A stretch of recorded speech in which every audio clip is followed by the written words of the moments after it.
All right, geometry. So this is your, it says 2, but it's actually going to be changed. This is your third objective for this lesson 8.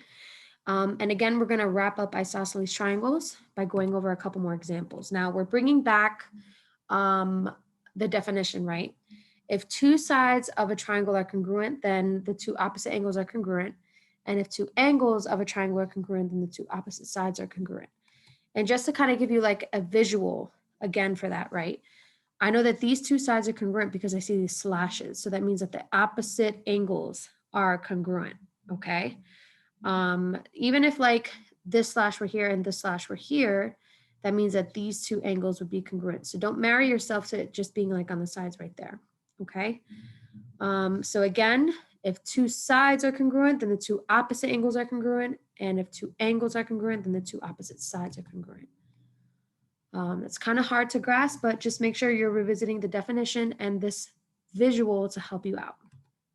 So we went over this. I showed it too soon, but since these two sides are equal, the opposite angles are equal. The angles are equal, right? So since this equals n, this also equals n. And the equation to find this is n plus 126 equals 180. The same thing here, right? So these, just because there's two of them doesn't mean anything. Since they're the same exact kind of like slashes, that means that these two sides are equal. So since these two sides are equal, that means that these two angles crisscross from it are equal. If this is 55, this is also 55. And the equation to find what x is would be x plus 55 equals 180, okay? The difference between the two is that these two have two variables and these two have two constants. A variable is a letter. It represents a number that we don't know, and a constant, it's just a number, okay? So you will have two drawn in examples here to do. We just want you to do exactly like this. Just state the equation. If you would like extra credit, you can go right ahead and solve it, okay? Now, the more complex, so we're gonna do isosceles combined with like other theorems, right? So filling in the angle measures. So as you can see in a triangle, there's 3 angle measures, right? But I don't see any of them here. So it's very important that I start with what I have. I know that right here is a straight line and a straight line equals 180. So if this is 60, I do 180 minus 60 and I get 120 right here.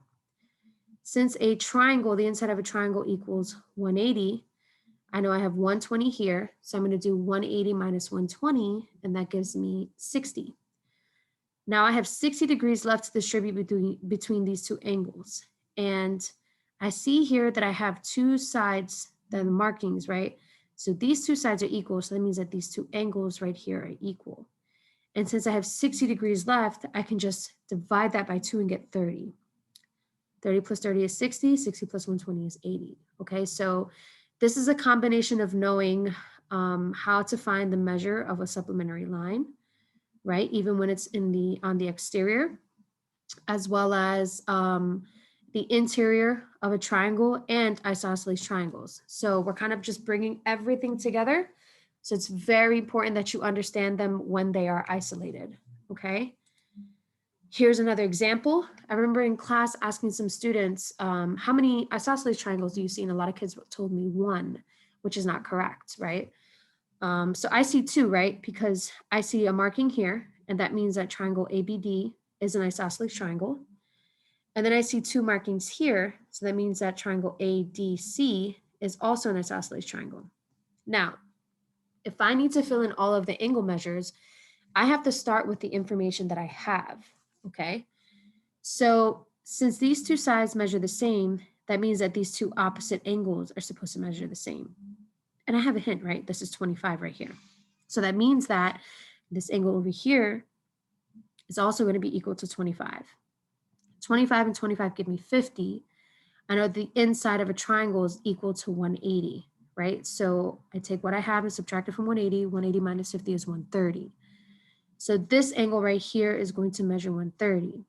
Now this bad boy going across is a straight line, and a straight line measures 180. So if I have 130 here, 180 minus 130 is 50. So that means that angle D measures 50, okay?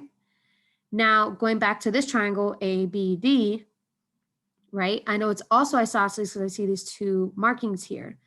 So the two angles across are supposed to be equal. I just found out that angle D is equal to 50. So obviously that means that angle B is equal to 50. 50 plus 50 is 100. The inside of a triangle equals 180, right? So 180 minus 100 is 80. And finally, that gives me 80 for angle BAD, okay? Again, this is just a review of lesson 7. I felt like that would have benefited a lot of you guys to hear that again. So we have one practice problem for you guys. Again, start with the information that you know, okay? And as clarification, this angle right here means 90 degrees, okay?